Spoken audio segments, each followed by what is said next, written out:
Yo, what's up, guys? It's Closeout Podcast. I'm back here with Anson. How you doing, bro? Doing good, man. Good. Just chilling. Just chilling. Finally found a house. So I'm gonna be moving. Oh, yes, sir. Yes, sir. The outside look way different. Yeah, I'm just chilling. Excited to watch the summer league right now. Oh, yeah, definitely. Good. There's a lot of good games today. So let's see who's gonna be able to take this one. Yeah, let's All let's right. go ahead and cover the summer league. Who are you most excited to watch in the summer league this year? Yeah, I want to watch. Honestly, I want to watch the Rockets and obviously Detroit for Cade. I want because I like Jalen Green. I want to see what Jalen Green does, right? And maybe Suggs as well, or maybe OKC because they picked up Josh Giddey. What about you, man? I think this is probably gonna be one of my favorite summer leagues in a while. I mean, we didn't have summer league last year, but this year summer league, obviously I'm excited for, my Hornets, my Pistons too. James Booknight, Kai Jones, JT Thor. I feel like the Hornets had like one of the best drafts. And Yeah, then obviously I'm excited to see LiAngelo Ball play. I think everyone is kind of curious to see, what he has. that's true. That's true. He's been talking. There's been a lot of hype about him. So definitely see he can bring to the Charlotte. You think if he has a crazy game, you think they'll sign him? Hopefully, I mean, last year I felt like he would have played in the summer league for the Pistons, but then they Yeah, didn't have the summer league, and then yeah. he didn't even play in the like they didn't even give him a chance in the preseason. So maybe like he didn't impress them in practice. But I mean, did you see the slam video of like, oh, LiAngelo Ball is coming back? I I don't didn't know. see that. I didn't see that. Yeah, but it's basically it was like a house tour. LiAngelo bought a new crib, and he basically saying like, oh, he's planning to make a return. He hasn't stopped training. So, we haven't seen him play in 2 years, which is really interesting because, you could say he wasn't playing at an NBA level the last time we saw him play, but Yeah. a lot can change in 2 years, like Oh yeah, most Jok- definitely did. Yeah. Jokic went from a player that nobody knew to an all-star within a year or two. So, Yeah, you that's know, crazy, dude. That's honestly so crazy. I feel like if he just worked on something that he's not that short. He's like what 6'5", 6'6". I know he's shorter than Lonzo and Melo, but he's like 6'4", 6. I think he's like 6'4". But imagine if he just has like a 6'4" and like shooting guard. I guess that would be pretty good. Like he just be a basically a corner specialist where he just helps his team open up the game. I feel like he'd be able to easily be in the drop because he had a pretty good shot before. But I remember, when he was like his play style before was always like a big man. Like, Lonzo was a fucking Hail Mary that. He would catch it and put it up. What he was doing with Kuzma in Summer League. You remember that? yeah. Dude, man, Lonzo made Kuzma good, but let's continue with the Summer League right now, man. Yeah. What were you trying to say?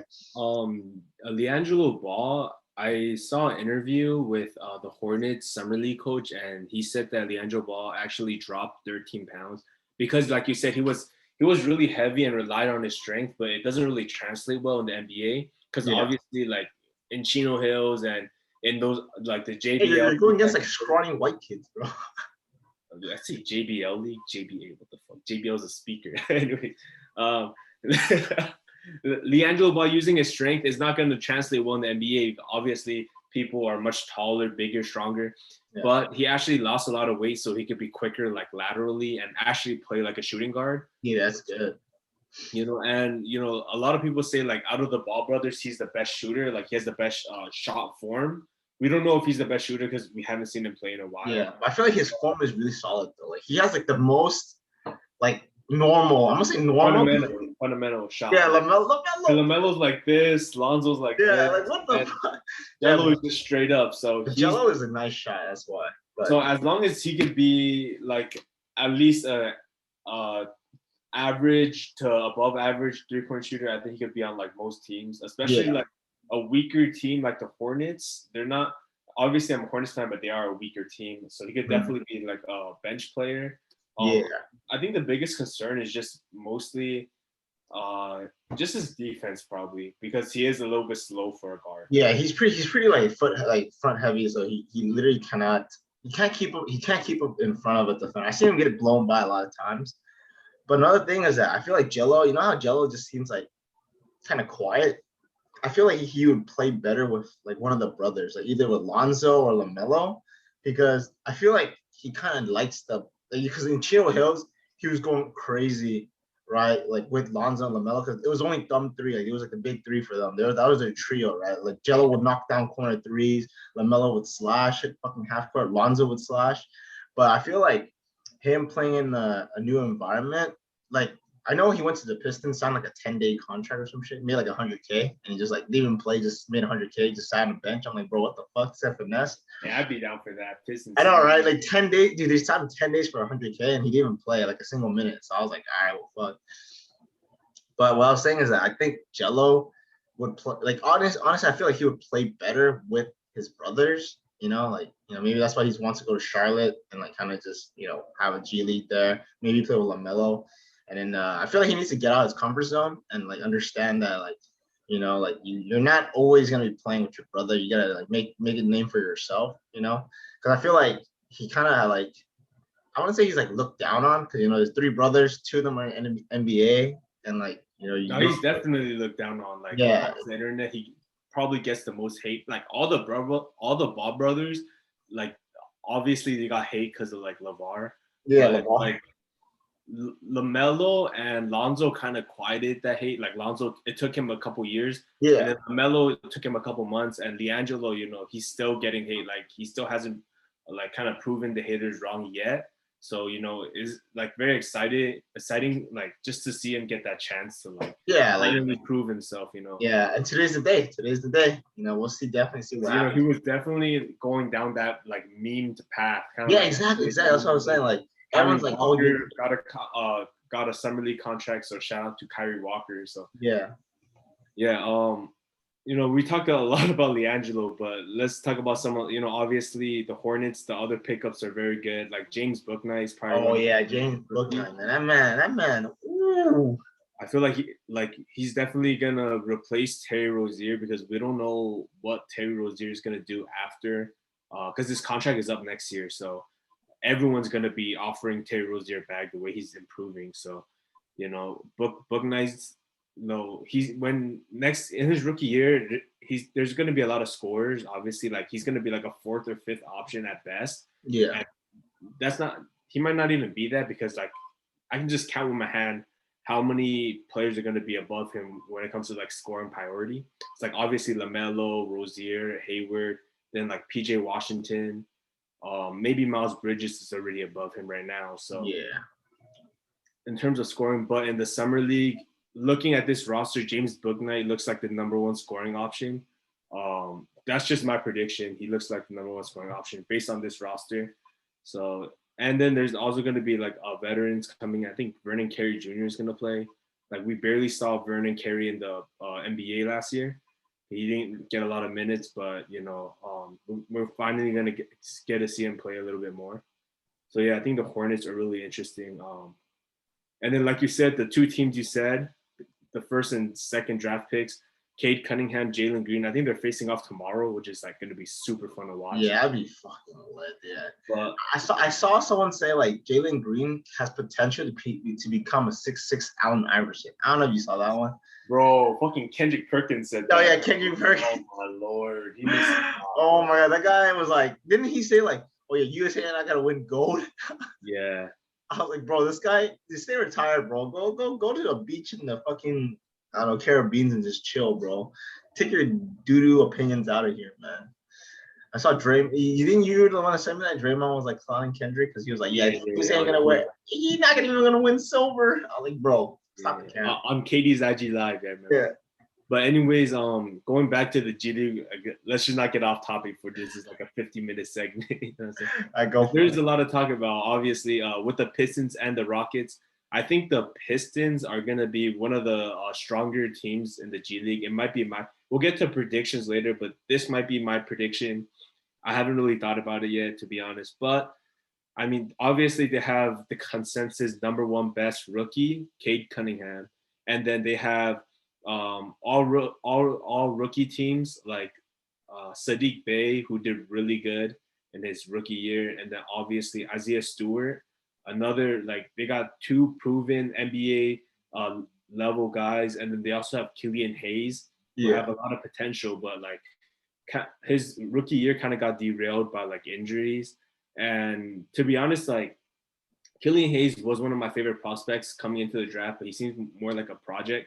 Yeah. Might take him a couple years. Like a lot of his moves, he might have to adjust a little bit because watching like a lot of the moves he pulled off in like the French league, they worked, but in the like the little hardened step back he does is kind of slow. And in the NBA, he was getting ripped a lot. They were closing out on him a lot faster than he was able to pull off a jump shot. So Yeah. but I feel like there's still a lot of potential with Killian Hayes. So yeah, this Piston squad is probably my favorite. And then Christian Collins is definitely super stacked. You got Isaiah Stewart, Sadiq Bey, Cade is pretty crazy, dude. Yeah. Killian Hayes as well. Yeah, I don't know. I feel like, dude, I was gonna say, Rockets. Oh, they got Luka Garza too. Yeah, I just saw. But like, I saw Rockets. They have like Jalen Green, Kyrie Thomas, and like Sengun. Like, it's all right. KJ Sengun, I'm really interested in. Another rookie I'm interested in is Josh Christopher. Kind of he was actually Jalen Green's high school teammate, so they're reunited now. We get to see what they're able to do. Super excited for the Rockets. Yeah, I don't know. The Rockets seem to definitely look pretty stacked as well. Anyone else? Hopefully maybe Jello can do what Lonzo does and try to bring the team to a dub. But we'll see, man. You know what's another really strong team? Which one? They're guard heavy. Orlando have a lot of guards that are gonna compete in the summer league. Obviously they picked up Jalen Suggs at 5, which is really good for them. But they also have Franz Wagner, who is their number, I believe. Oh yeah, pick. Yeah. So we're gonna see him in action, and Cole then he's playing too. Sheesh. Yeah, and then we got Cole Anthony and RJ Hampton, who are both NBA ready. They've proven they can play at the NBA level. So it's very guard heavy, but this team looks very stacked as well. Yeah, definitely looks stacked. Yo, Tyrese Maxey is playing for 76. I was gonna talk about Tyrese Maxey potentially. One of the candidates for Summer League MVP. I feel like second-year player. He showed a lot of when he was in Philadelphia. Obviously, his scoring was limited. He's playing with Embiid, Simmons. Yeah, like they make sense. Like to buy. But remember when obviously the Sixers dealt with a lot of injuries. I'm pretty sure you remember because we played fantasy. Yeah. But Joel Embiid, remember when he went down, Tyrese Maxey had that 44-point game or something. Yeah, I was like, holy dude, what the? And whenever Simmons was out, Maxey would, there was games where Maxey would drop 20 points. So now he's the number one option. We're gonna get to see more of that, which I'm like super excited about. True. And then definitely, that's like crazy, man. Yeah, and then another team I would like to point out. I think the Knicks. The Knicks, they didn't really get like a high draft pick or anything like that, but I'm more interested to see their second-year players play more.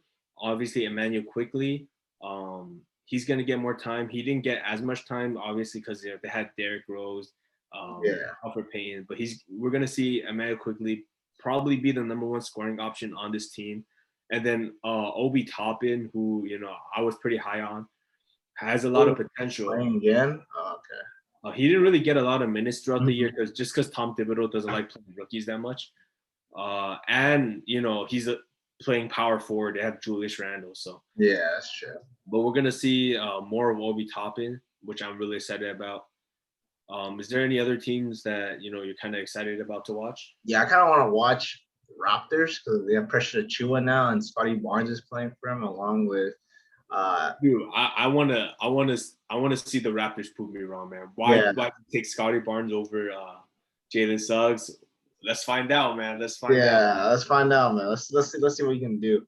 And then on the Raptors, Malachi Flynn, I believe he's gonna play. And he showed a lot of promise. Like it was kind of inconsistent. He showed promise in spurts. Like I believe his first couple preseason games, he matched up against the Hornets. I remember when he dropped 21 points or 20 something.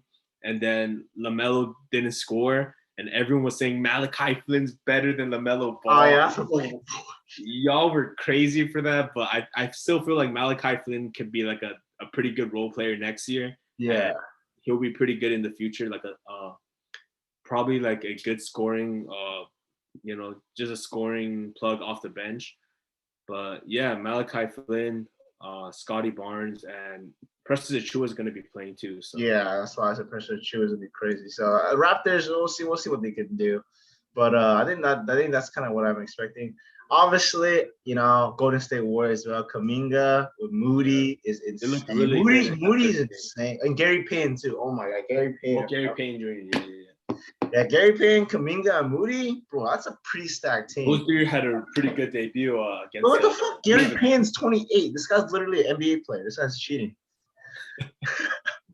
Bro, this was 28, bro. There's no way. There's no way, bro. What the fuck? He's still trying to get a spot, man. Dude, Gary Payne is like, bro, I'm not gonna let these little 18, 19-year-olds bully me. Going crazy right now, dude. But yeah, that's probably. I feel like the summer league is pretty like balanced. Like, I wouldn't say there's like an overall consensus say like, oh yeah, Warriors got this in the bag. Or like, huh? We'll see. Dude, I actually wanted to see THT in the Lakers summer league. I really wanted to see how he played. There was limited times where we saw how he played. I think he played in the summer league like twice already. So yeah, or one time, and then last year he couldn't. Yeah, obviously this is his third year. So yeah. I really want to see how he like. I don't know. I feel like THT. We never seen him really like play. He only had like one good game in the regular season, and that was it. Like there was nothing else he did, And I kind of want to see if he's like, I don't know, like a sleeper or like, if he's actually good. Because I mean, like the Lakers are like, oh, we don't want to trade this guy. I'm like, bro, we only saw him play one game. You want to keep his value up there? Like that one game? What is this, Kuzma? Like what the fuck? Like I think THT shows a lot of promise though, because he did have multiple games in the preseason, which was good. But he didn't like obviously. I don't think any rookie, not even like LaMelo, would have performed really well in his rookie year if he's playing with like LeBron. The Lakers, yeah. All right, okay, for sure. And then like, so do you have like a prediction of like who's gonna win it all? Yeah, if I gun to my head, like money in the line, fuck, dude, I honestly don't know. I would say, oh man, dude, I want to say like Pistons because they have a lot, but dude. Fuck, dude. The Warriors look pretty good with Gary Payne, Kuminga, and Moody. Pretty good. And the fucking, who's it? The Heat. The fucking Heat has this fucking 7 foot god, demigod. Yeah, like, bro, it's not even fair. Like, Yurtseven, 7 foot demigod over there, pulling up three, looking like KD. I don't know. I feel like it's going to be very, very fun to watch. It's not going to be like, oh, yeah, one team is super stacked, a bunch of rookies that are crazy. But I feel like I have like a top 5 consensus with like, okay, Detroit, Golden State, maybe like Orlando, Rockets, and then the Heat. That's like my top 5, I would say. Okay, my top 5. I'll just give my top 5. I didn't really think about top 5, but let's just go off the dome. Yeah. Pistons, Orlando, probably top 2 for me. Yeah, that's mine.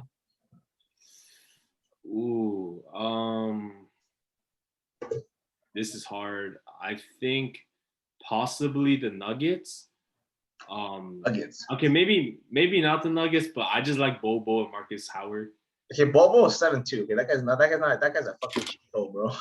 Marcus Howard, I think, is interesting. Okay, never mind. Nuggets. Now that I think about it, Nuggets don't have enough in the summer league. Yeah, that's what I was saying. Yo, Nuggets. But Marcus Howard is pretty interesting because he averaged 27 points in college, but he went undrafted because he's like 5'11" or 5'10". Yeah, this guy's 5'11", bro. He's literally my height, bro. But he's good though. He's really good, and like obviously he's not gonna get like opportunity because he's a defensive liability, and they have Jamal Murray as a point guard, Campazzo. Yeah. But bro, on his stat, it literally says he's 5'10", bro. This guy's capped, bro. They rounded it up to make it look better. Like a Trae Young, bro. I carry on. All right, so fuck that. We'll just have Pistons, Orlando. We could do the Cavs just because of Evan Mobley and Okoro. Damn, I did not think about top 5 at all, bro. Yeah, I said Pistons, Orlando. What did I say? Golden State, Cavs, and the Heat. I think that's what I said. You know what? I'm gonna put the Spurs in there just because they always find random people. Tony Parker was a 2nd round pick. Oh yeah. So like they always find these random ass people that like are good out of nowhere. And Oh, I mean, yeah, there's Josh Primo, who like people kind of question. He went really early, like 12th pick. yeah. He was projected to go around like 20th. So Josh Primo, excited to see him play. I'm gonna put the Spurs in the top 5. Hey, you might as well say, fuck yeah, and put OKC in there too. Josh Giddey about backpack them 40 points a game. Hey, OKC, Theo Maledon's playing. He did really good his rookie Oh year. yeah, Dio Maladon. But you know what? I'm just gonna, I'm gonna be optimistic as a Lonzo Ball. I'm a Ball family. Charlotte Hornets. I'm gonna put the Hornets in there, and I love James Bouknight. So Hey, I'm we'll gonna see. put the Hornets in the No, top. that's your 5, right? So your 5 is what? Like your 5, you have like 6 in there, 7 in there. I don't even fucking know. Oh, all right. My 5 is Detroit. Who the fuck did I say? Orlando. I said Hornets already. Yeah, you said Cavs. Cavs. And then you went to San Antonio Spurs in there too, or Yeah, Spurs. That's the 5. That's the 5. that's 5. Yeah, my 5 is kind of the same. Pistons, Orlando. I said Warriors, Cavs, and then I said the Heat. That's my 5. Okay, that's good. That's pretty good. That's pretty good. You have a prediction for a summer league MVP? Summer League, I don't think so yet. I mean, you always say like I was take a shot in the barrel and say Cade Cunningham. Just shoot. You know who I got low key? Who you got? I think the best player in the summer league. I don't know if he's gonna put up stats to be the MVP, but I think Patrick Williams. Probably, in my opinion, he might be the best player. As of right now, I don't know down the line if Cole Anthony becomes a superstar or anything like that. But Patrick Williams, based off his rookie year, I feel like Patrick Williams had the best year out of everyone here, or Sadiq Bey, one of those two. But or Sadiq Bey. Okay. I feel like Sadiq Bey will probably go off. If not gonna lie, Sadiq Bey's been a killer in the NBA already. Yeah, I'm gonna say shoot in the dark. I think Cade Cunningham's gonna live to the hype and just shoot the barrel. Pretty easy. If not Cade, I don't know, man. Fucking throw Jonathan Kuminga in there, Jalen Green in there, man. Top 2. All right. You wanna do our center list, or what do you want to do? Let's also recap. I'm just gonna recap out there some of the games that are gonna go on, some fun matchups, just real quick. As we're talking right now, the Celtics and the Hawks are playing the Hawks. Probably gonna miss this game, but it's cool. I was kind of excited to see Aaron Nesmith, one of my, I always talk about Aaron Nesmith, one of my favorite rookies from last year. Didn't get a lot of time, still got 0 points, but he's gonna pick it up. He's definitely gonna pick it up. Atlanta, they're going up against Atlanta. I guess the most exciting player to watch is Sharif Cooper. Kind of fell in the draft, so we're gonna see if he can prove, kind of the doubters wrong. Should we just fly to Vegas right now? Like just get book and just go watch the game live? Dude, I was gonna hit you guys up. I was gonna hit you and Ken up. I was thinking about it, but I was so busy like that weekend. I was gonna hit you guys up. Like, should we go to the Olympic exhibition games? Oh, it was actually like the last. There was one more game on Sunday, and I thought about like taking off work on Monday. Yeah, I was like, yo, we should just go watch one of these games, man. Well, I looked at the tickets. It was less than $100 for like decent seats. Yeah, that's what I'm saying. Like, it's so cheap.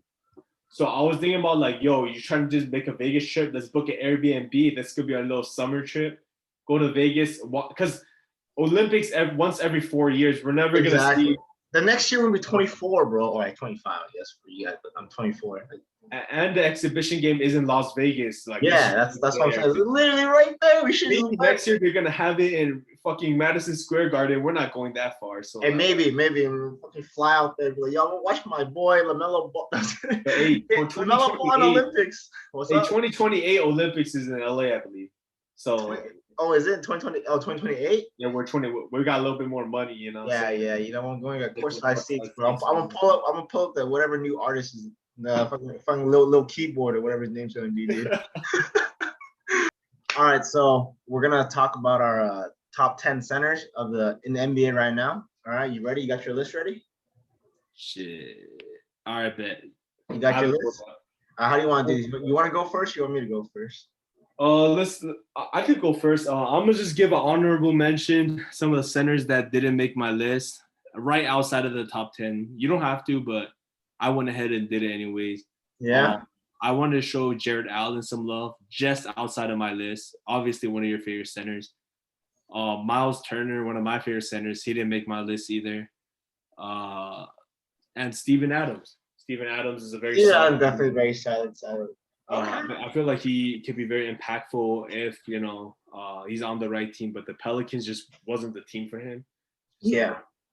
Yeah, very very solid center. So, anyways, let's go right into my top 10. At number 10, 10 and 9 was like I kept debating over. On the way here, I was like, shit. But I went ahead and put Clint Capella. Oh, okay. Why, is he higher on your list? Or Yeah, he's a little higher on my list. All right, not too much higher, but he's high on my list. We'll debate about it a little bit, but so Clint Capella, here's what I think about him. He's a much improved defender. That's why I wanted to put him a little higher. Mm-hmm. But he's a much improved defender. Just offensively, he's a little bit limited. He's mostly a putback or a lob threat. But other than that, like, you can't really give him the ball, and he's not gonna, be an elite isolation post player. Yeah, he's a very good defender. Very quick. Kind of plays like free safety down the paint. Yeah. Block shots, and he's an elite rebounder, one of the best rebounders in the league. Okay. Who's your number 10? My number 10, I got Jonas Valanciunas. That's my number 9. That's your number 9? I don't even have anything to argue with you. I'm like, dude, he's right there. On the way here, I was debating. Like, I actually have Valanciunas at 10, but then I was switching it around all morning. Yeah, I was like, yo, I'm putting Valanciunas. I was like, oh, okay, Clint Capella. Yeah, I got Valanciunas at 10. Wait, so is number 9 Clint Capella? No, my number 9 is all right, let's not get to that yet. So basically, like, my thought process. So my number 9 is Valanciunas already. My thought process is that Valanciunas. So if you're looking at offense, Valanciunas is miles ahead of Clint Capella, in my opinion. Even though they average the same amount of points, I feel like Valanciunas does more, where he doesn't limit the offense as much as Clint Capella does. So, like, we seen in the Rockets where Russell Westbrook needed his spacing, and that's why the Rockets had to trade Clint Capella for Robert Covington. So Valanciunas, we see him dominate the paint at times. Yeah. He has 20-20 games, 30-20 games. He definitely dominates the paint, but what I like about him is he can also stretch the floor. He's a 40% three-point shooter last season, and he's a pretty good rim protector as well. He isn't as quick as Capella, which is why Capella could get the edge, because Capella switches a little bit better than Valanciunas does. Yeah. But yeah, I just gave Jonas Valanciunas the slight edge because of, like, his offensive versatility. Okay.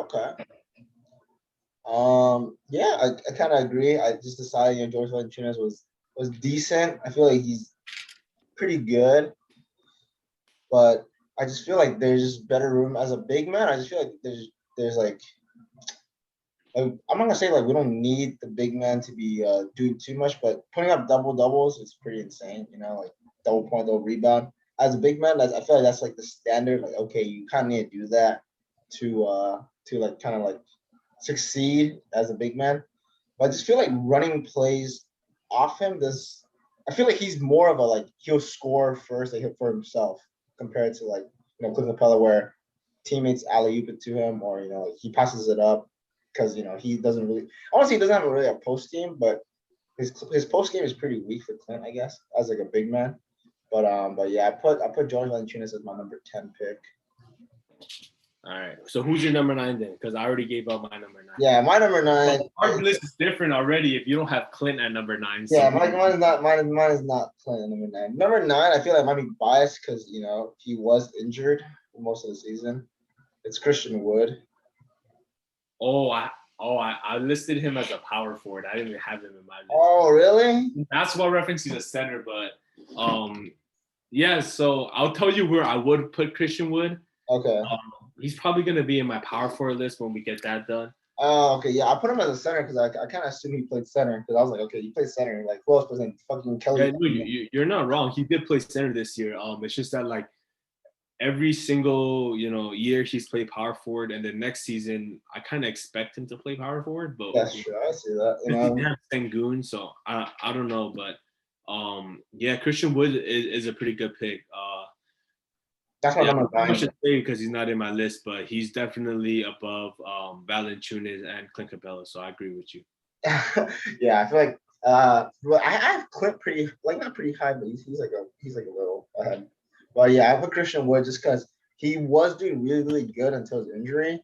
But I just like I don't want to just take away all that because I know like, some people might start the season well and they just go downhill. Christian, I feel like he would definitely be higher on my list. You know, I just feel like yeah, the Rockets were also tanking, you know, because they didn't want to, they didn't want to keep playing John Wall anymore. Christian Wood was just kind of just taken out to rest his ankle. That's kind of why I have him on number 9. He's definitely going to be higher because I know he's really good, but I feel like he's definitely going to be higher if he wasn't injured and played a little bit more. Yeah, but that's my number 9. We're gonna do my number 8. Let's go with my number 8 real quick, and then we'll compare. But my number 8 could be recency bias because I think I know who number 8 is. performance. Always deal with injury problems. You know who I'm talking about, right? I think I know what you're talking about. I have Kristaps Porzingis. Oh, no, never mind. I didn't have that. I didn't have that dude. Is he not in your list? He's not on my list. All right. Is he? He's probably gonna be your power forward list then, right? Maybe. No, like I considered putting him into this list, but I just feel like he just wasn't performing that good. So yeah, so this is why I feel like he could be a lot higher because we've seen him play at like an all-star level before. Yeah, we've seen him do really good. I just don't know what's going on. I can see why you left him out the list because like he was just so horrific in the playoffs. Like, oh my god, he was probably like their 4th best player. He getting outscored by Tim Hardaway Jr. I don't know what to tell you, man. I mean, Tim Hardaway was doing really good, but yeah, you should be averaging close to 20 as a second option. Yeah. I just feel like Kristaps, his regular season, he was pretty good. I mean, he was putting up pretty good numbers. It was just he was just getting injured a lot. And then in the playoffs, he did really bad. I guess I just had him this high up because of like what I've seen from him previously, and I don't believe he's took a big decline. It's just that I feel like once he gets fully healthy and then he figures out his role in Dallas, I feel like he'll still be a elite player. Most definitely. So you got something else to add about Kristaps? Yeah, I just feel like if he learns, because I feel like when he was in New York, he was like more ball dominant, like he was running up the floor with the ball. But now with Luka, it was a lot more physical too. Yeah, maybe exactly. He's scared to get injured, but bro, if Patrick Beverly or Reggie Jackson is guarding you, you gotta just take it to the cup. Yeah, like bro, they're not stopping. Yeah, I know Patrick Beverly will be a little bitch, he's a menace, dude, but like still. He was taking fadeaways, like post fadeaways. Yeah, I remember. I was like, Porzingis was usually really good, but I don't know what happened. Like, obviously, the injury may have done something, but if he was on my list, I feel like I would just put him above Jonas Valanciunas. Jonas Valanciunas would probably be like number 11. I mean, Jonas Valanciunas has been playing better than Porzingis. I feel like people don't really talk about it, but Valanciunas didn't have a good playoff performance last year either. Yeah. Obviously he was going up against Gobert, but besides John Morant in that playoff series, no one really helped him. Yeah, that's true. All right, before my number 8, I have DeAndre Ayton. All right, DeAndre Ayton is your number 8. I have no problems with that because number 8. Yeah. Wow, so you have Clint Capella over DeAndre Ayton. That's gonna be interesting. Yeah, I do. Well, we'll hear your explanation on that, but I have no problems because DeAndre Ayton is my number 7. Yeah. So yeah, I'm gonna tell you right now. Yeah, Clint Capella is my number 7. Okay, so go ahead, talk about DeAndre Ayton, what you think about him, and then I feel like in the beginning of the season he was doing like okay. He was like pretty. He wasn't like bad. Yeah, but I expected a lot better. Yeah, and I feel like when he started doing when he got confident playing with the team, like he understood his role a lot better, what he needs to do, when he needs to attack the rim, when he needs to, because he is a really really good post game, and I feel like he's a good free throw shooter too. Like people found he'll take it to the line. But I have DeAndre Ayton pretty high up there just because at the end, like I'm gonna say like near the end of the season in playoff time, he was really a big factor in pushing and like pulling the Suns into a win. I feel like every game he averaged around like over 15 points. and like over 10 rebounds. Like he's doing double every single night in the playoff. As such a young player, I feel like he's really, really good and he has potential to keep growing. And that's kind of why I put him above at number 8. Like I feel like he's decent. He's gonna keep improving, and like his ceiling is not. He's not at his ceiling yet. You know, he's not like where most players are like, okay, that's their ceiling, that's their prime, there's a peak. But I feel like DeAndre Ayton is open to learn, open to get better, and that's kind of why I put him up here at number 8. But yeah, and then number 7, Clint Capella. You know, let me give my little reasoning why I put Clint Capella at number 7. Okay. I mean, you mean like 18 at number 7, right? Or who did I say? You said Clint Capella at number 7. I have him at number 7. Yeah, I have 18 at number 7. Yeah, I was like, yeah, what? DeAndre Ayton, if this was like in the beginning of the season, he might have been number 10. Yeah, I was gonna say that. But I try not to go based off of recency bias. He just had a great, not great, but he had a very good playoff run for his age. Definitely, third-year player. The reason why I believe he's gonna keep this same level of play that he showed in the playoff, and I'm gonna take his early season struggles with a grain of salt, mainly because he was kind of more free and able to do what he wanted before Chris Paul came. But when Chris Paul came onto the team, he kind of has to adapt to how Chris Paul plays. He kind of has to cut the way Chris Paul wants him to cut, which is a good thing because he's learning from one of the great point guards. Yeah. But it was just more of like a learning, adjusting his game, and then he kind of just I feel like he figured it out in the playoff, and I'm expecting for him not to revert back to his old style of playing. Mm-hmm. I feel like it was just more of like a learning curve. Like we see a lot of players, when a lot of young players transition to these like great point guard or great systems, we kind of see like Kelly Oubre, when he first joined the Warriors, he was a 4% 3-point shooter. Yeah. See, he's obviously not a 4% 3-point shooter, right? He improved to 30-something%. It was just more like adjusting into a role. And I feel like DeAndre Ayton is now adjusted, and we should expect higher level of play in the future. Yeah, exactly. Yeah. But yeah, is that it for DeAndre Ayton?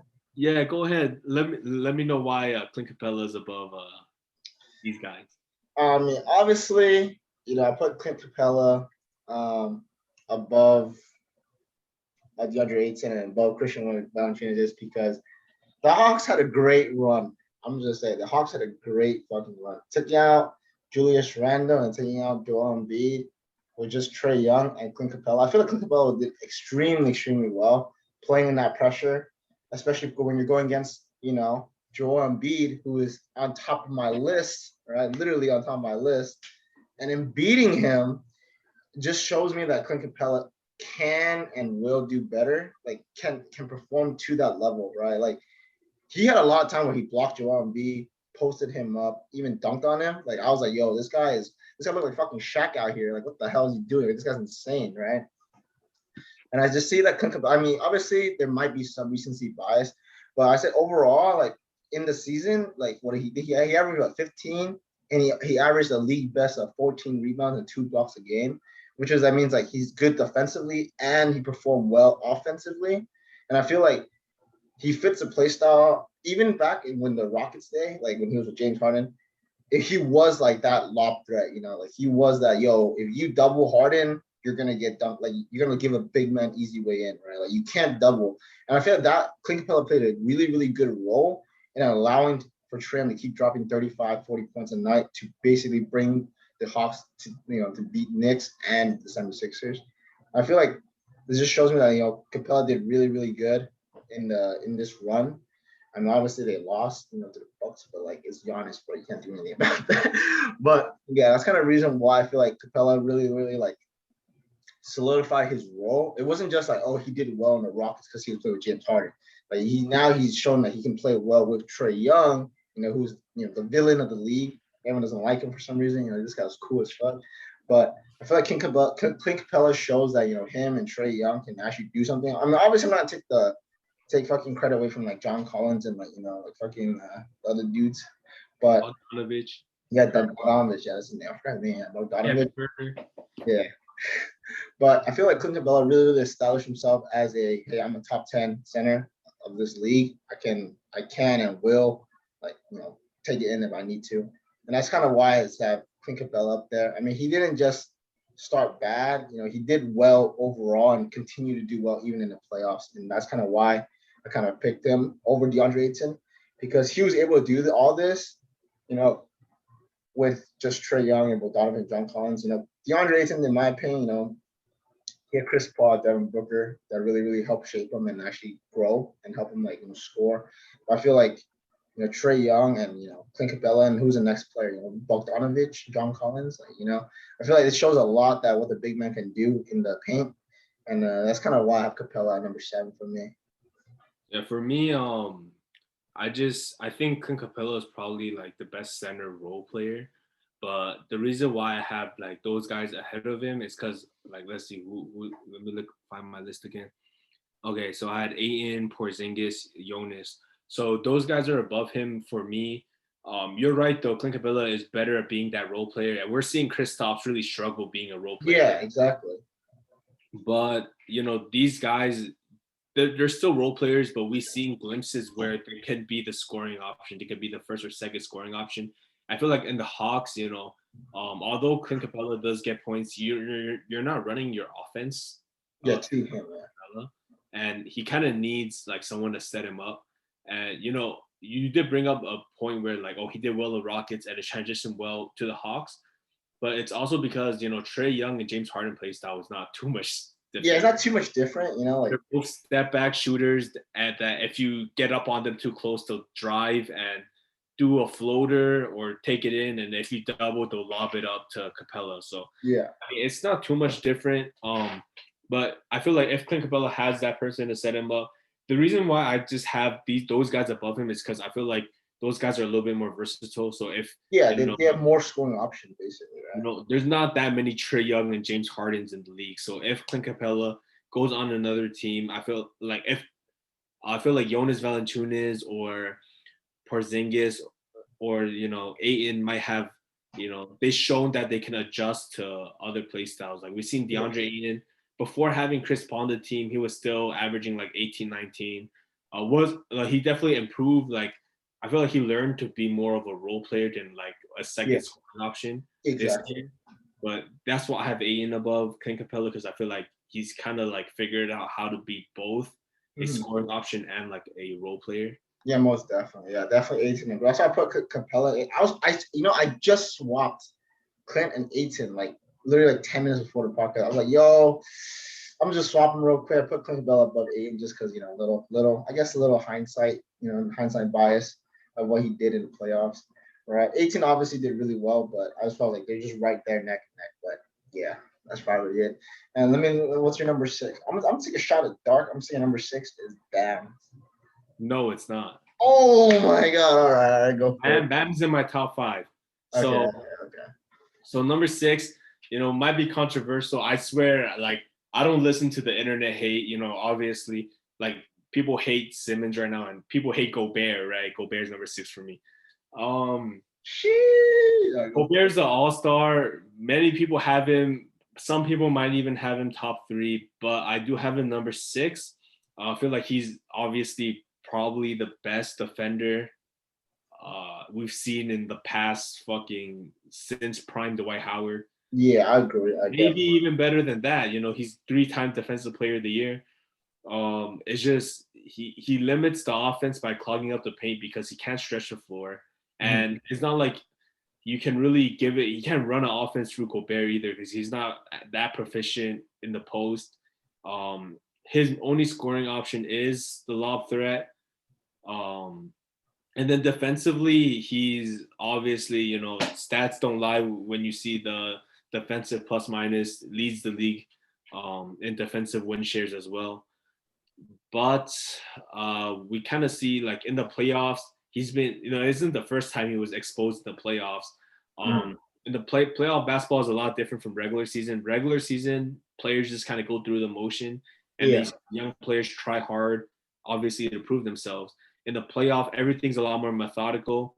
If you have a clear weakness, it will get exposed in the playoff. Yeah, like this year, the Clippers and Jazz series, the Jazz, the number 1 seed, fully healthy, lost to the Clipper team without Kawhi Leonard. And, Gobert is a main reason why, because Tyronn Lue figured out Gobert. Not guards. He can't guard guards, and it's not gonna affect me too much if I go out there and run 5 wing players, because Gobert is not gonna dominate in the post, right? If the other team had Shaq, yes, Shaq can't guard guards, right? But none of your guards are gonna be able to guard Shaq. Yeah. At the same time, Gobert, yeah, sure, no guards are gonna be able to guard Gobert, but Gobert's not dominating those guards the way Shaq does. Okay. So we seen Tyronn Lue make the adjustment. Hey, let me put you're gonna have to guard Paul George or one of these players. If not, then you have to guard Terrence Mann. And Terrence Mann ended up dropping 40.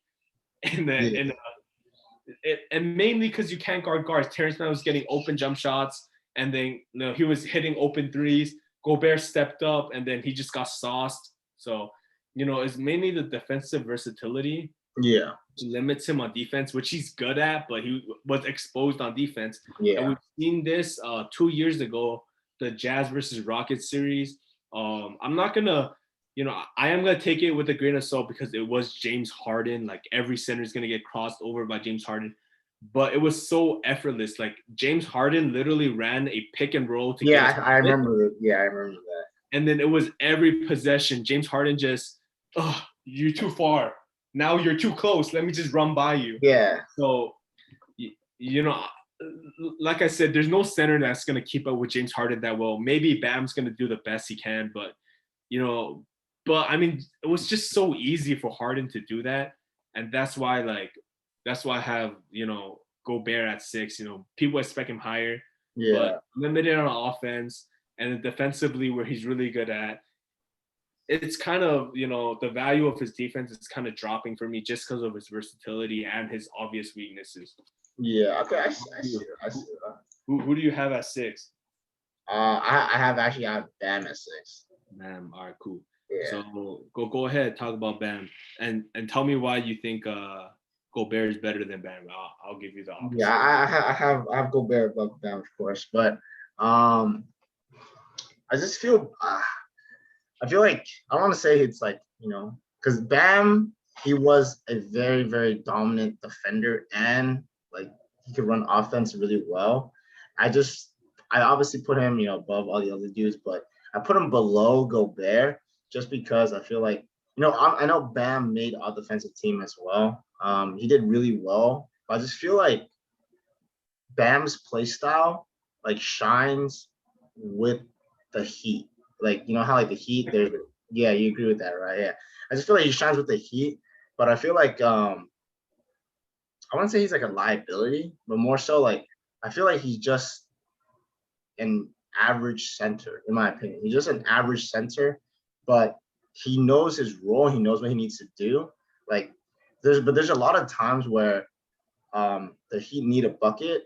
And usually, if you're able to like give it up to your big man to it's usually an easy like post up and dunk or post up fade.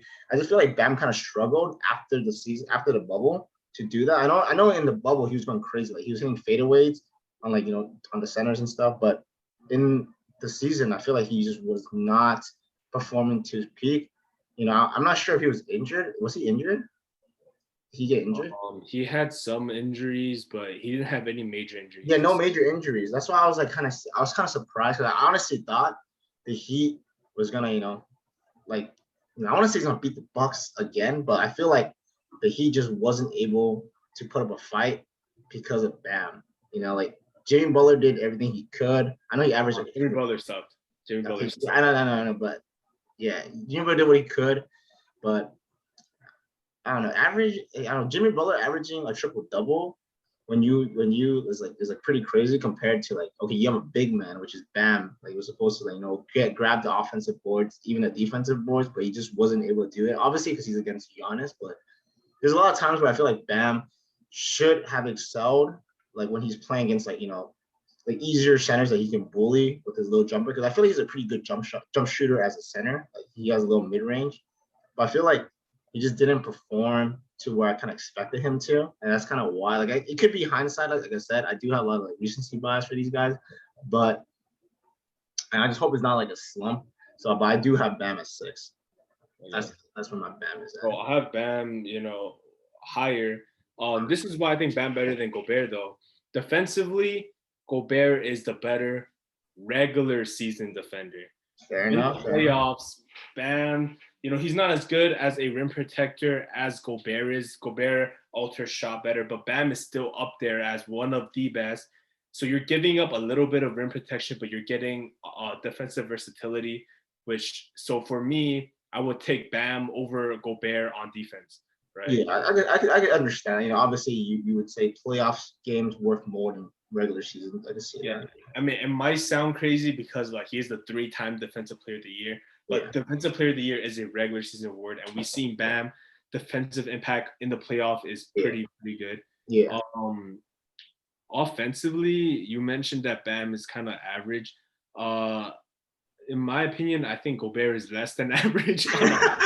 Yeah, the only reason why I put Gobert so high is, obviously, he's not really higher than Bam, but it's like there. He's not top 3 on my list, so you kind of guess that. But yeah, I kind of just Gobert, like I said, I feel like in the league as the moment, right? Like Bam just does extremely well because he's not like a tall center. He just long and he can guard guards, which is really important, especially when right now we kind of have a guard based, like meta. I would say like meta in the NBA, where like you kind of need a scoring guard, or else you can't just have like a big man. Like, obviously, AD is an exception because he's crazy. Like AD's, he can hit fadeaway jumpers. Obviously, I didn't put AD here because I'm playing him as a power.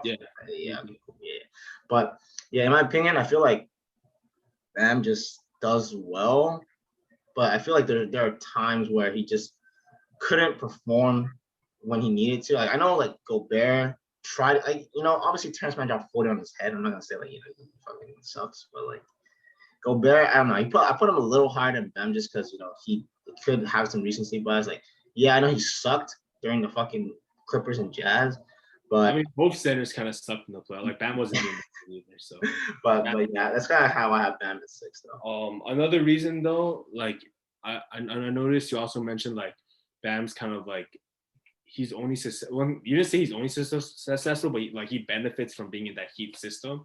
Yeah, which is true, but I feel like we kind of seen in. I know USA basketball is different, international basketball is different, but even if he's not benefiting from that Miami Heat system and offensively, he's still very scrappy and gets a lot. He's still very impactful. Yeah, getting offensive rebounds, and I think what really puts him above the edge, above Gobert, not only is he more versatile on offense than Gobert is, but I feel like Bam is probably obviously behind Jokic. He's probably a top 5 playmaking center. He can take the ball up the court and he makes the right passes.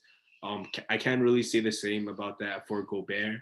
I don't think Gobert is an elite playmaker at all. But for the center position, I feel like Bam is one of the better playmakers. Yeah, that's why I have Bam over. Yeah, it makes sense. Okay.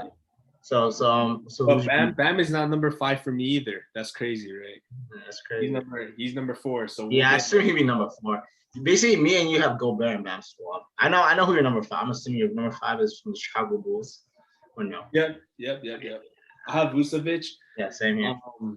Vucevic above Gobert. Like I kept debating about this. I just feel like Vucevic's offensive versatility is so good because he can dominate the paint. He can get offensive rebounds, putbacks on smaller guards and smaller matchups. But, he can also spread the floor. He's a very good 3-point shooting center. Yeah. Defensively, obviously not even in the same league as Gobert. Yeah. Gobert is not in the same league as Vucevic offensively either. Yeah, true. Yeah. But Gobert is like the best defender, and Vucevic is not the best offensive player. So this is why I kind of just prefer Vucevic a little bit more, just personal preference, I guess. Personal preference. Maybe because Vucevic went crazy for fantasy for me. That's true. I mean, somebody got Joel Embiid for Vucevic, man. I don't know if I kind of did that. Yeah. All right, so Vucevic is number 5, but I don't really have an argument if you put Gobert in front of him. It's just preference for me. Yeah, I have Gobert on top of him. I kind of already explained it. Gobert as Do you have Vucevic at 5 for you too? yeah, Okay, we both have Vucevic. yeah, that's kind of I feel like that's kind of where he's at, like at number 5. Like his offensive game opens the floor for his team, but he is kind of like not necessarily defensive liability, but his defense is not a defender at all. Yeah. Oh, he has pretty good playmaking as well. Yeah. So yeah, number 4 is Gobert. Not bad. We already kind of went through it. So yeah. Top 3 should be the same. You better not have Jared Allen in your top 3. Oh yeah, number 3 is my boy, the one and only Jared Allen. I'm pretty sure I know what your number 3 is too. I mean, number 3, 2, and 1 should be pretty obvious unless you kind of swapped it. But number 3 for me is Cat. What about you? Yeah, Cat. So a lot of people they go through recency bias. They might not have Cat even in their top 5. So let's explain why Cat deserves to be number 3. You want to go ahead first, or? Yeah. So I'm just gonna go off of his stats alone. Even though he was out a lot of time, dude, just think about it. This year he got hit by a fucking he was on his motorcycle, got hit, right? His mom passed away. He got COVID, and despite all that mental challenge, mental barriers, he missed a lot of games. But when he came back, he was going crazy. Like this guy, I still had him on my list, on my fantasy. He was like top, dude. He was crazy. Like this guy. And he was playing through the Timberwolves system, which is exactly. I was like, bro, what the this guy, dude. Cat is hands down, dude, he's probably not my favorite center to watch, but definitely he's up there. Cat, he can shoot threes. What was it? What did he average? He averaged 25 points, 10 rebounds, and 5 assists on 49% shooting, even though he didn't play the full season, right? Because what happened. But this guy, Cat, I mean, I've seen multiple arguments before, they would choose, there's a lot of GMs that would want Cat to build their team around. Cat is just that big man that can do defense and offense. He's kind of like Vucevic and Gobert combined, but just not as good. I feel like he has the offensive game like Vucevic, and he also has defensive game like Gobert. But I feel like he's just very, very good overall player. The overall center, he's really, really good. He understands what he needs to do. There's not something he really struggles in. I feel like because he can shoot the 3 ball, right? You leave wide open in the corner, he's gonna knock it down. You try a double, he can run in for a lob. I feel like he covers all the bases as a really, really solid big man. That's kind of why I'm on number 3 for me. Yeah, I agree with everything you just said. Basically, I just feel like he doesn't get that much attention anymore because the Timberwolves are on the bottom, and also because he's out for so long. Yeah, I feel like when he is healthy, he can definitely compete with Jokic and Embiid. I feel like he could be in that level, in that conversation. Yeah. I feel like when he's healthy, he's barely playing any games, but when he does play, we see how productive he is. Yeah. I feel like if you get a right system around him, he's kind of like Devin Booker and LaVine in the fact that they're just playing in bad situations. So you put a better situation around him and you get him healthy. I'm sure he's in the top 2 conversation, but for now, even top 2, I agree. The top 2 guys have proven to already do it in that system, so they're already in that top 2. Yeah. So 1 and 2 is very interchangeable. Yeah, you can argue it. I don't even mind. You can argue. Go. You want to go first, or you want me to go first? You can go first this time. I went first in case. I mean, I kind of figured you have Embiid at number 1. I don't. I have Embiid number 2. All right, I have Embiid number 1. That's perfect. Okay. So you said Embiid top of your list earlier, so I was like, okay, Embiid's number 1 in my list. Jokic is number 2, but I really don't care if you have Jokic number 2. Yeah, I feel like them two just so. Yeah, they just right. But this is why I gave the slight edge to Embiid. I just feel like, I just changed it. When I was changing Clint Capella and 18, I also changed Embiid and Jokic. I was like, yo, you know what? He's MVP. I'm putting him up there. But I go for it. Yeah. So basically, Embiid. I feel like Embiid. We still haven't seen Embiid's full offensive potential, in my opinion, and this is why. Yes, he struggled with injury, but he still showed a lot last year. MVP candidate. I feel like he would have won MVP if he did not get injured. I feel like that kind of derailed his MVP candidacy. Number 1 seed in the league.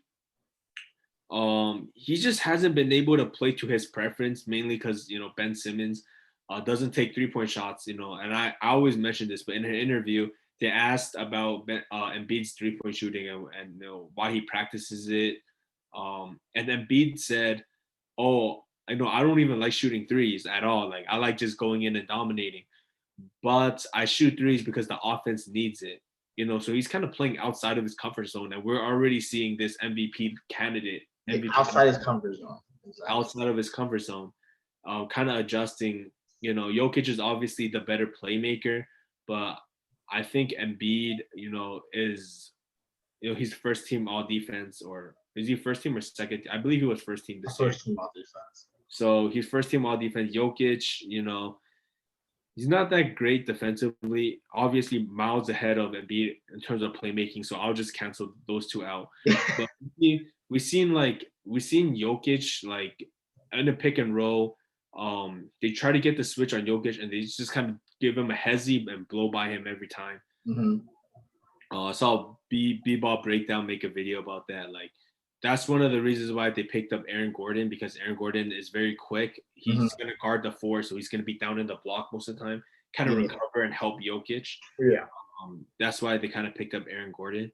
But yeah, I gave Embiid the slight advantage because defensively, and I feel like his offensive potential. I would say Jokic is better than Embiid offensively, just because it's so hard to predict what Jokic is gonna do, because we've never seen a center that's able to do what Jokic does. Yeah, I was like, bro, this guy even fucking plays center. This guy's like a shooting guard, a center at times, a power. Yeah. What the fuck does this guy do? And it works, like it works like magically. Like it's so fun to watch Jokic like dismantle everyone's defense. Dude, it's insane. Like this guy's playing like a point guard at the same time, throwing some crazy passes behind him. You show that behind him? He's just so unpredictable. He's so unpredictable. But I think Embiid offensive potential isn't fully unlocked yet, just because he isn't playing. But I feel like last year, Embiid kind of struggled. A lot of people had Embiid a lot lower last year. Embiid only averaged 22 points, right? And it's because the spacing was horrific. Like, I remember. He had to play with Al Horford at the 4, right? Ben Simmons, Josh Richardson was probably their best shooter. They didn't even have Seth Curry or Danny Green. Yeah. But we've seen this year, when you build a team that's somewhat competent around Embiid, you put Seth Curry, a shooter, to give Embiid more spacing. You put Danny Green, another shooter. We like to give Danny Green shit, but he's a 40% career. Yeah, he's a crazy good shooter, dude. And you're giving Embiid all this space, and we've seen an MVP level. So if you replace Ben Simmons with a point guard that fits Embiid play style, we might see a more. We might see a 40-point game nights just from him every night, dude. Yeah, we could see like a 33, 34 point average. In my personal opinion, I know that's a bold statement because not a lot of players, especially centers, like the last center that averaged 34 points, like was fucking Wilt Chamberlain. I don't think Shaq even averaged 34. Yeah, I think he's averaged I remember prime Shaq averaged 30 points a game. Yeah, so I mean, Joel has more versatility than Shaq because of his 3-point shooting. Obviously not as dominant. Shaq was fucking crazy, but I feel like Embiid can average 30 plus and have another MVP season. Most definitely. He's doing that with playing with his second best player compatible. So now, if you find someone who's compatible with his game, I feel like it can elevate him even higher. So that's why I feel like Embiid slightly above Jokic, but I'm not gonna really, Yeah. Either one's cool with me, as long as you don't have Dwight Howard number 1 right now. I have Jokic at the 1. Yeah, I feel like Jokic really, really dominated. Somehow he dominated even more when Murray got injured. I feel like he was like, yo, I have to do almost everything, which is like really, really shine his playmaking style. I feel like when it was Jokic and Embiid in the rich MVP, I personally thought Embiid might win it, but they voted on Jokic, so I guess Jokic wins MVP. But it was really crazy to see that the MVP was down to 2 centers. That was what's crazy. From past MVPs, it was what Giannis. If I don't even remember the last time that happened, bro. Yeah, it says the last time it happened was back in 1999 and 2000 season. Yeah, Shaq won, right? But Nikola Jokic, obviously, he was one of the Bro, I thought you said the N bomb, bro. He said Nikola. I was like, wait a minute, you said the N word. Yeah.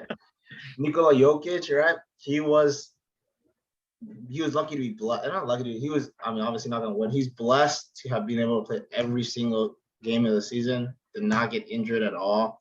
Right. Took very very good care of the ball. I think he very very he averaged 26, 11, and 8 as a big man. Don't even want to call him a big man. This guy literally did everything. He also he was at 57% from the field, 39 from the three, 87 from the free throw. Fucking crazy. Averaged 16 triple doubles, right? And his best game in the season of all the playoffs was 30. He averaged 30. He had 32 points, 20 rebounds, and 10 assists, which is insane in my opinion for a big man to be averaging 10 assists. You know, obviously 32 points is crazy. That was against the Suns, right? Yeah, I think yeah, second round. I remember DeAndre Ayton was like, "Shit, that's the MVP, man. Like, what am I supposed to do?" Yeah, like I feel like Jokic, like for me, yeah, like I said, Joel Embiid was my number one. Like until literally 10 minutes before, I was like, yo, I'm just like switched on because I feel like, you know, he did win MVP for a reason. You know, he did bring the fucking Nuggets. I thought Jamal Murray injured, he was gonna be done. Like, okay, what are you gonna do? Fucking kept the team afloat, man. Yeah, but he did not let them die. You know, he eliminating the fucking Blazers. Oh my god, I was like, Dame dropped 55 points, and somehow Jokic still somehow fucking won that game. That was insane, in my opinion. I think it just shows more that like Dame's team is not ready. Like they really need him because like you might think like, oh, maybe it's just because this Nuggets team is just really good, right? But they got swept. Yeah.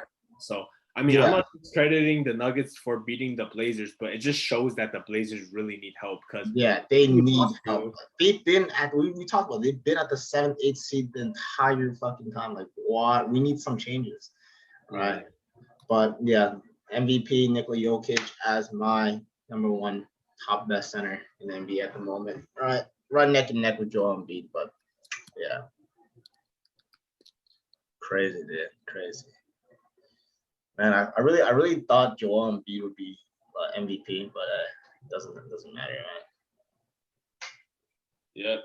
All right, so that's gonna wrap it up, right? Yeah, that's gonna wrap it up. Yeah. Any last comments? You're getting ready to go watch the game? Yeah, bro. I'm about to go dash home to watch the, go pick up some Hainan chicken. I was kidding. You gotta get some lunch right now.